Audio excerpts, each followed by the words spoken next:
Hey, this is Stereo Police back with part 3 of the Klipsch Forte 3 review. And, well, there's been some changes since the last time. I don't know if you can notice, but those shelves that were on the left and the right are gone. The reason they're gone is, well, first of all, they look junky, but also I wanted to push the Klipsch speakers back a little closer to the wall. And here they are, quite a bit closer.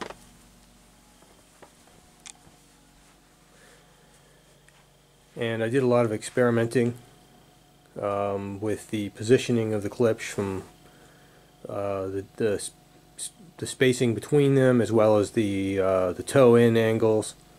And the only thing I couldn't do was get them closer to the wall.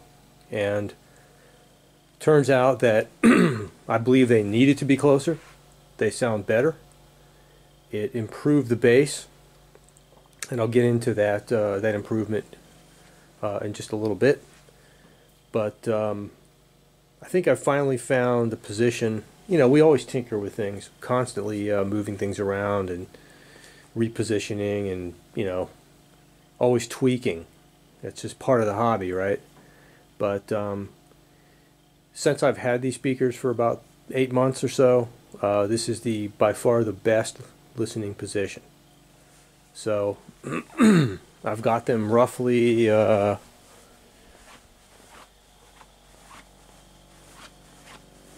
9 to 10 feet apart. And my listening position is, I'm sitting down right here. Can't really get them both in the field of view, and I'm sitting roughly 9 to 10 feet back. And you can kind of get a feel for the toe-in angle. Okay, they're not quite facing me directly. They're toed out a little bit, such that they would be facing me directly if I was about right here. So the planes of the tweeters and mid-ranges and woofers meet at about 5 to 6 feet back from the listening position. And that becomes, I have found that really became critical. So let me start with, I'll start with the mids and the highs, and I'll get into the bass in terms of setup. I didn't read the owner's manual. I don't know how Klipsch recommends setting these up, but it really doesn't matter, because everything varies and everything's different in your particular room, and you've got to suit your own tastes. So these do require quite a bit of experimentation, because they are horn loaded and they're very directional. So just changing the toe in just ever so slightly has a huge impact on both mid-range and treble. And what I found is that when these were toed in so that they were dead on, they were facing right at me, the planes of the mid-ranges and tweeters were, slicing my head, so to speak. You could, well, first of all, I found it to be a little bit bright, and I also found that you could tell you were listening to speaker drivers, individual speaker drivers. I could hear, hey, there's a tweeter there. I could say, hey, there's a mid-range there. So it kind of lost its coherency, and the mid-range became a little bit too dominant in that position. And it was a bit bright as well. And I found it gently, I started slowly towing them out, and when I finally reached this position, it was just a little bit at a time, tow them out a little bit, do some listening, tow them out. When I finally reached this position, all of a sudden, it was quite dramatic actually, all of a sudden the I could no longer tell I was listening to individual speaker drivers. Certainly couldn't tell I was listening to horns, except for the dynamics and the transients and that sort of thing that are good characteristics of horns. But I couldn't tell I was listening to horn-loaded speakers, which is a wonderful thing. None of the negative characteristics of horns. And then all of a sudden, the sound became completely coherent. I mean, you couldn't tell where the woofer leaves off, the mid-range picks up, the mid-range hands off to the tweeter. You couldn't tell. It became completely coherent, and everything just sort of blended in to a nice even transition between the drivers. And also at that position, the frequency response appeared to me to be perfectly flat. I couldn't hear any peaks. There was certainly there's no boominess in the bass, none of that. Nothing was peaky. You know, there was like my Altec 19s, which are horns, had this big peak in the mid-range. You could, you know, it was just really in your face, kind of harsh at times. So nothing was peaking. The word I would say is balanced. These things are just incredibly balanced once I achieved that position. Very, very happy. And even with regular dynamic speakers, cones and domes, that's hard to achieve with those as well. There's always something you could, you know, you're listening, you go, it's a little too much, it's a little too bright, a little too articulate in the highs, or a little peaky in the mid-range, or the mid-bass is a little boomy, and you know, that sort of thing. I get none of that. So that's compliment number one. Now again, to achieve that, it took a while. Towing these things, you know, I began with them facing me, then slowly sort of towing them out until I achieved that position. I wanted to, you know, you don't want to tow them out too far because you don't want to lose all your highs. These horns are very directional. But you can, once you get that position, it's nirvana. You know, it's great. And I achieved that before I moved these back closer to the walls when I still had shelves. And then once I noted that position, and then once I moved the shelves, I was able to move the speakers about a foot back closer to the wall. And that didn't make a dramatic difference. You know, with some speakers, a foot here and there to and from the wall makes all the difference in the world. So these speakers are not that picky about wall placement, I found, at least in my room, at least in this room. And by moving them back, it definitely improved the lower bass. Mid bass is about the same, but the lowest of the lows is improved, and that kick factor is improved. And I'm pretty close to the walls now. You know, one side of the speakers are towed, but one side of the speaker is maybe 4 or 5 inches from the wall. That's pretty close for a speaker. But these speakers are perfectly happy there. There's nothing boomy about the bass. There's nothing accentuated. It improved the lowest bass, which I'm happy with. But it didn't have any negative effects, and I'm really happy I moved those shelves because this is a great listening position, and the speakers are, like I say, coherent. Everything's working perfectly now. So if you ever buy a pair of these things, you're going to have to toy around with positioning. Oh, and as I mentioned in the previous video, another important thing, they need to be on risers. Right now I have them sitting on these upside down crates. They're about 4 inches high, maybe. So by elevating them about 4 inches, I am right on level with the tweeter, which is absolutely essential. So as I mentioned before, either you need to tilt them up towards you or put them on some kind of a platform. All that's needed, I'm sitting in one of these chairs right here. At this level, I am right on plane with the tweeter, and it makes a huge difference, because that tweeter horn is very directional in the vertical plane. So you've got to be there, or you're really missing out. Okay, so that's placement. I've found that sweet spot. I found the geometry of my speaker placement. I'm thrilled with it. Let me get into the sound. And what I'll do is I'll discuss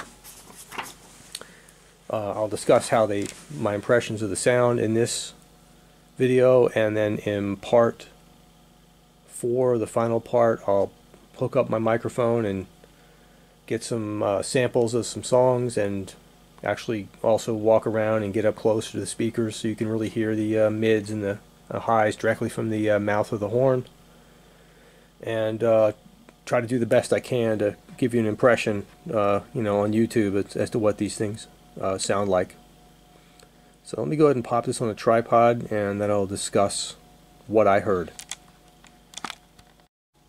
Alright. So first of all, I've made some notes here. Not going to read everything, but there are a few songs I want to mention that I listen to because I'm familiar with them I've been familiar with these songs through multiple systems that I've had over the years, so I know how things ought to sound, or how they sounded in the past. And also, I apologize if I clear my throat a lot. A couple people on my comment section have been kind enough to point out that I clear my throat too much and that I say too much. And as far as the throat thing goes, well, I've got ceaseless, never-ending, year in, year out, 24/7 allergies that never seem to go away. Every 3 or 4 days, I can't even listen to music because my ears are clogged and they're ringing, and it's terrible. So, but it never goes away. So I have to clear my throat, and I apologize for that in response to a kind individual. And as far as saying or well, hey, that's just me. What am I going to do? I didn't major in communications. So, and plus I don't have a script. I don't read things. I just speak extemporaneously, stream of consciousness, so to speak, with maybe a few notes here and there. So I need a crutch word like every now and then. Okay. All right, now, overall impressions. Well, first of all, let me say I love these speakers. There's an I love these speakers. They're my favorite. Thinking hard about all of the speakers I love the most, and these, out of every speaker I've ever owned, and gosh, I couldn't, NHT 2.5 I's come to mind. I loved those speakers to death. Shouldn't have got rid of those. I had some Lin speakers I loved. The Altec 19s had their own attributes, but I didn't love them so much, actually. I had these Riga speakers recently. My most recent pair was Riga RS3s, kind of small speakers, but had a really, really nice mid-range sound to them. And then back through the years, Pioneer HP M100s, and gosh, so many, I can't. Anyway, I'm going to say these are my favorite. These Forte 3s. I'm going to say that it's as close to audio nirvana as I've ever come. Now, I prefer a horn speaker. So, take that into account. But, yeah, these are my favorites by far. They are keepers. They're built to last, and I hope they do. They'll probably outlast me because they're not going anywhere. Bullet points I made. Overall impressions. Dynamic. Absolute. The dynamics when you're listening to music. Let me give you an example. Listening to, and I listened to country, to some jazz, mostly classic rock. I'm a rock and roll kind of guy. I'm a classic rock kind of guy. Some modern rock, but mostly classic rock. That's what I listen to. I like some jazz. as long as it doesn't drone on for hours with pretentious musicians showing off their skills. That I can't handle. Can't handle jam music either. Now, I was listening to Pink Floyd. Where are my notes? Oh yeah, Pink Floyd, the song Hey You from The Wall. Now, that is a test of, that's my test for bass, for woofers, for dynamics in the bass area, both for an amplifier and as well as for a speaker, and for accuracy. If a speaker, or an amp for that matter, but in this case we're talking about speakers, if it's going to be muddy, if it's going to be sloppy, if it's going to lack impact, bass slam, it's going to happen on that song. And what I like about it is that, you know, the song starts off kind of slow, and not slow, but low and level, and then all of a sudden the bass and the drums kick in at one point. So you have a tendency to want to turn it up at the beginning, but then it's going to become way too loud. And that way too loud portion, when everything kicks in, is when your speakers are either going to win or lose. These speakers were a tremendous winner. When that bass kicks in, it just fills the room. There's the slam and the accuracy of it, and it was perfectly balanced with the rest of the frequency spectrum, but just so incredible, just enveloping. And I've not heard a speaker that quite handles that song the way these Fortes do. Amazing. That was a real test and a real eye-opener as to what these speakers are capable of,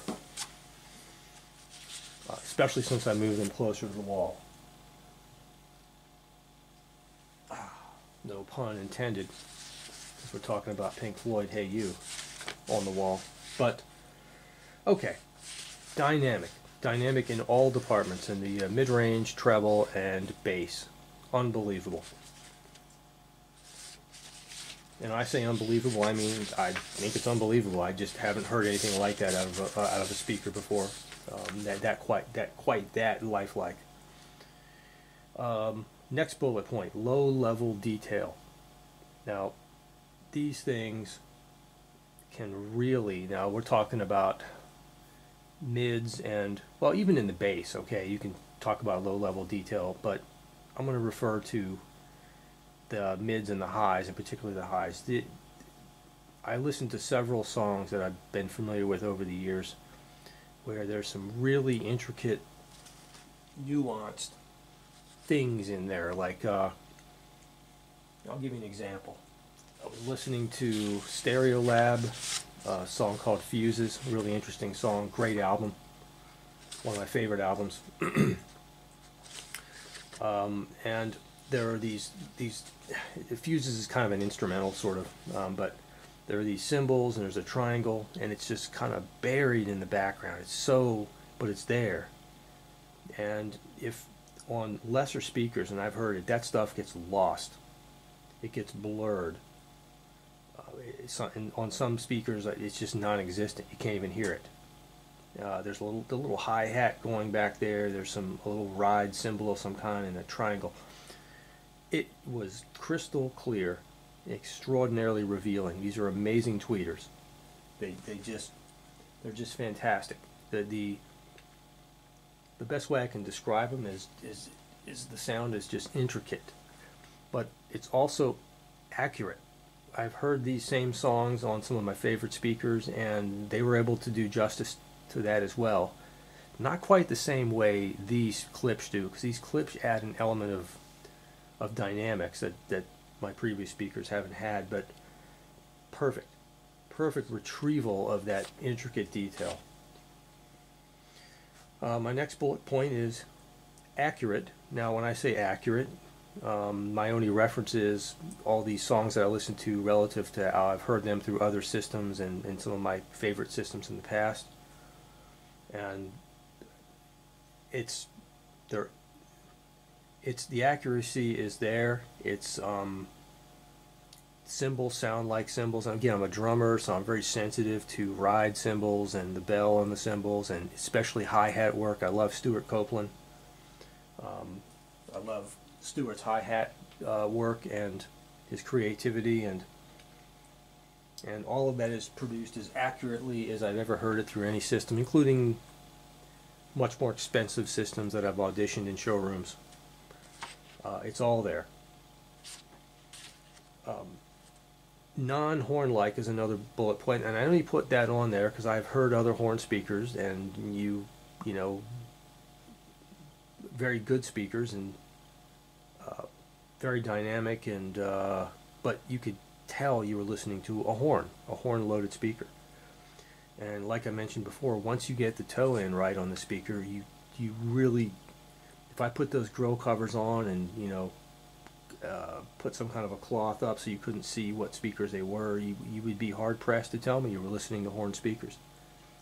That is an incredible achievement, I believe, and I think that has to do with, particularly where you really think you're listening to horns, is in the mid ranges. You get that honky sound, that cupping over your mouth and speaking sound, and I think that's where this Klipsch, they say they have a patented mid-range horn. It is kind of a weird shaped horn.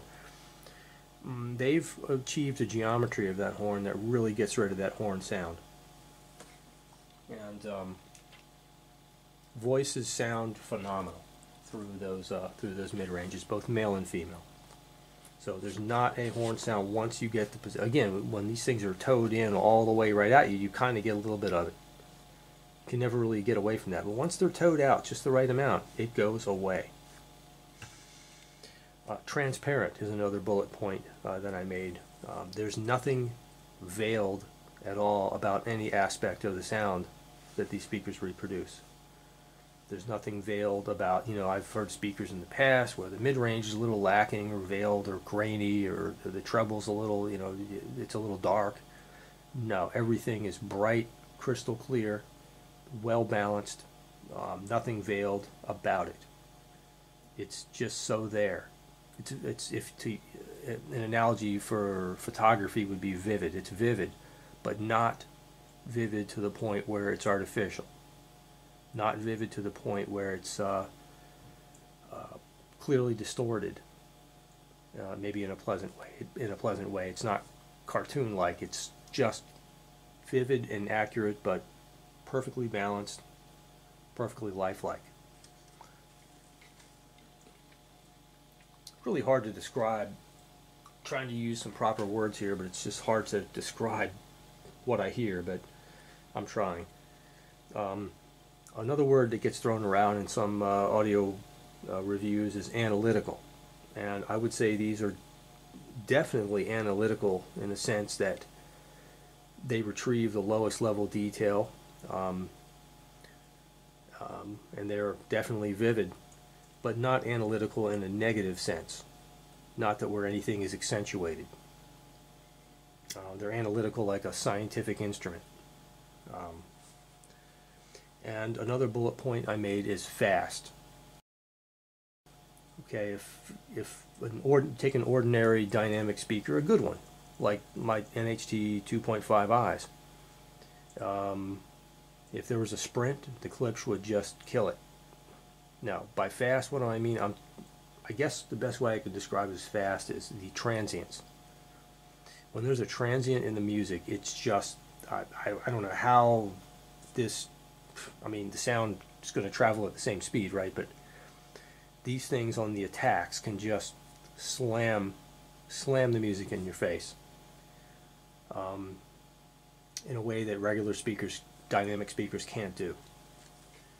They're fast, and that lends itself to the dynamics. Incredible dynamics.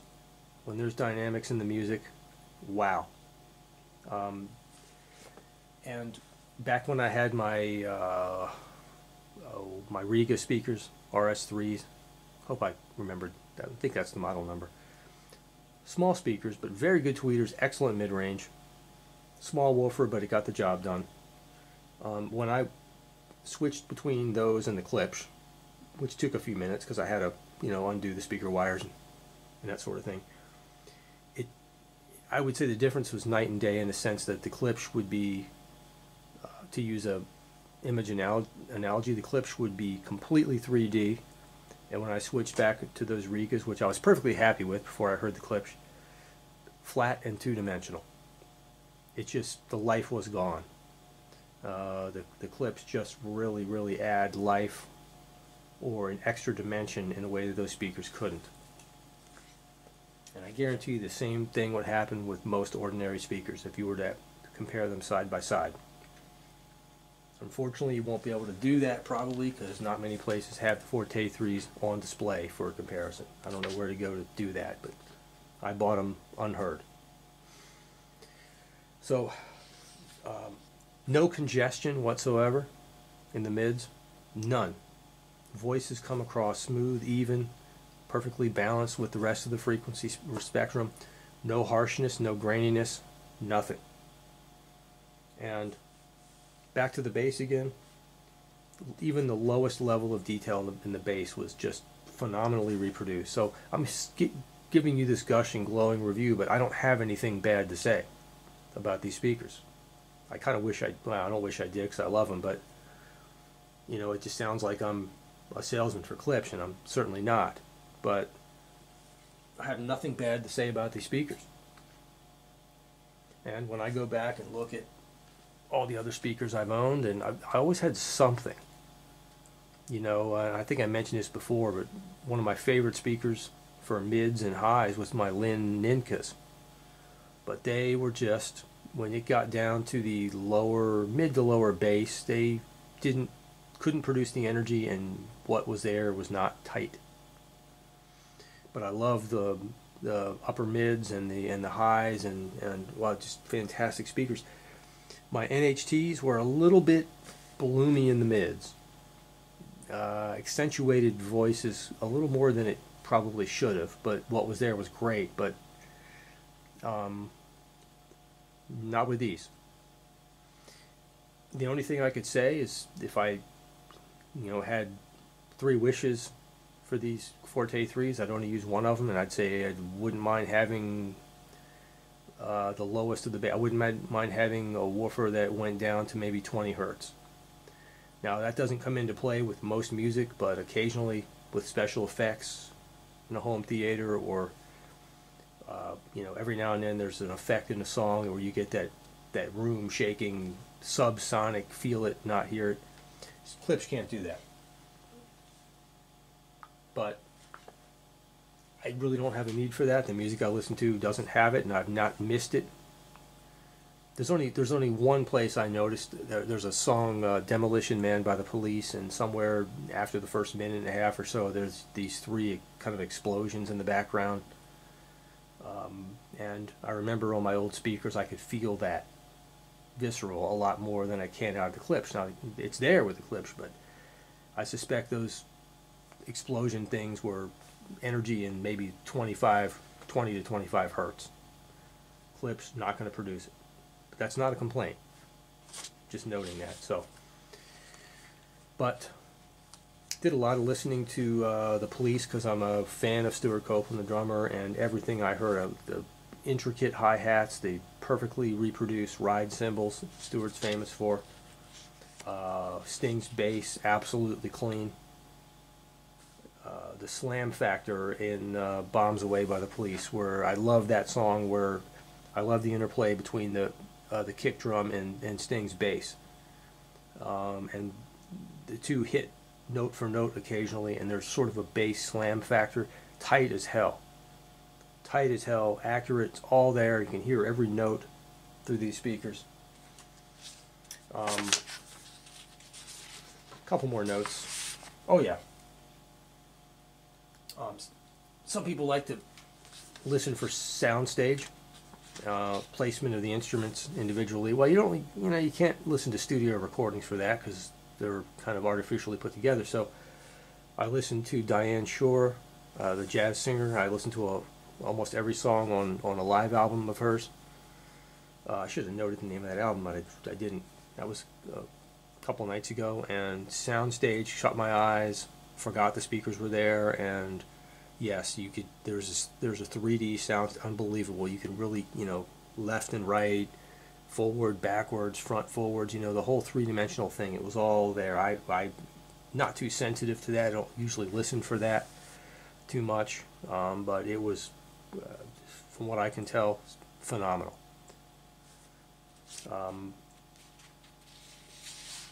Oh yeah, and for dynamics, for sheer dynamics, a great uncompressed recording. The Who Are You, the remastered version.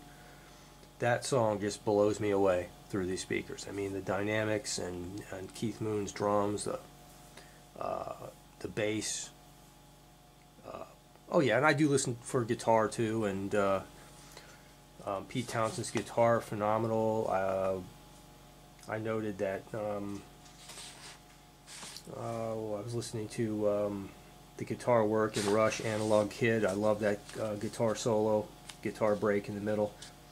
I was listening to some Ocean Blue. I love the guitar in Ocean Blue, on the earlier Ocean Blue albums. And it just sounded like an electric guitar, just warm, smooth, mellow, everything about it. Nothing, no harshness, no nothing. So at this point I'm just rattling on, but I've described these speakers the best way I can, and I've found no flaws whatsoever that I can hear in my room. I'm happy with them. I think on my quest for audio nirvana, I think I could stop at these speakers. Of course, I love my Yamaha AS1000. The 1100 is below it there in silver. Still toying around with that. So anyway, what I'm going to do now is wrap this one up, and tomorrow maybe set up my microphones and give you some samples of some of these songs I've been listening to, and give you some samples from the listening position, as well as walk up close to them, so you can hear what's coming out of the individual drivers, and I hope that'll be beneficial. Anyway, thanks for watching, and ciao.